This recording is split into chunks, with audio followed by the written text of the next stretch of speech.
आणि माझ्याकडं महत्त्वाचं निवेदन आहे की अंबाजोगाई शहराचे माजी नगराध्यक्ष यांनी आपल्या पदाचा केलेला जो दुरुपयोग आहे त्या बाबतीतलं हे निवेदन आहे।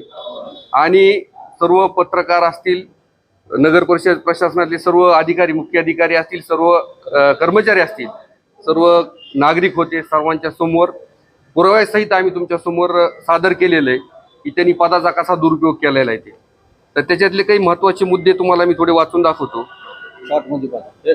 मालमत्ता कर अंबाजोगाई शहरातील सावरकर चौक ते मीनाताई ठाकरे चौक पर्यंत असलेल्या व्यावसायिक इमारतींना लावण्यात आलेल्या करांची विवरणाबाबत माहिती। जे स्वतःच्या इमारती आहेत, जे स्वतःच्या कार्यकर्त्यांच्या इमारती आहेत त्यांना टॅक्स कमी आहे आणि जे बाकीचे अदर आहेत नागरिक त्यांना टॅक्स जास्त आहे असं आमचं मागणी आहे। आणि वस्तुस्थिती ते आम्हाला ज्यावेळेस माहिती येईल त्यावेळेस ते तुमच्या समोर आम्ही नक्कीच सादर करू। त्याच्यानंतर सर्वात महत्त्वाचा मुद्दा अनाधिकृत नळ कनेक्शनचा आहे। स्वतःची जी न्यू विजन पब्लिक स्कूल शाळा आहे त्या शाळेमध्ये 2 इंची का 3 इंची सांगितली माहीत नाही, पण पाईपलाईन म्हणजे आपल्याकडे नोंद 2017ची आहे, 30,000 रुपये भरलेले डिपॉझिट म्हणून।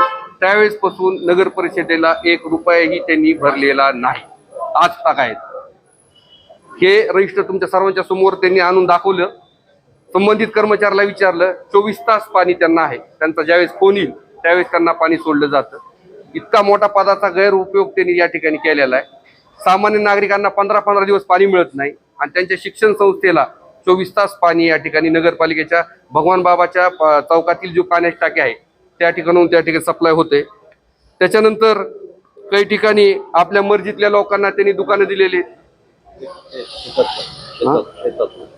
हा, त्याच्यानंतर दुसरा एक पाईपलाईनचा विषय राहिला।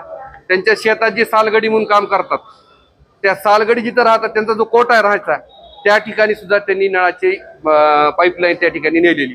संबंधित कर्मचाऱ्याला आपल्या सर्वांसमोर मी बोललो, विचारलं तुमच्या त्या गड्याचा जी कोट आहे त्या ठिकाणी पाईपलाईन गेलेली का, तर कर्मचारी तुमच्या सर्वांच्या समोर सांगितलं की त्या ठिकाणी सुद्धा पाईपलाईन गेलेली आहे आणि त्या पाईपलाईनची नगरपालिकेकडे कसलीही नोंद नाही। म्हणजे आपल्या पदाचा किती दुरुपयोग करायचा आणि लोकांना इकडे छानपण शिकवायचं या माध्यमातून सगळं आम्ही हे जनतेसमोर आणणारच आहेत। त्याच्यानंतर आपल्या मर्जीतल्या लोकांना काही ठिकाणचे दुकानं दिले, त्याचे लिलाव केले नाहीत, त्याचे सुद्धा आम्ही मुद्दे मांडले आहेत। मीनाताई ठाकरे चौकातील असतील, राजीव गांधी चौकातील असतील। त्याच्यानंतर एक तर जागा अशी आहे की सदर बाजार म्हणजे मुकुंदरा शाळेच्या बाजूला नगर परिषदेची जागा आहे, कुणाची भोगवाड्याची PTR नाही, काही नाही, मस्त कॉम्प्लेक्स झाले तिथे तयार। कुणाचं आहे काय माहित नाही, त्याची माहिती आम्ही मागवली, त्याच्यावर नगर परिषद काय कारवाई करणार ते बघणार।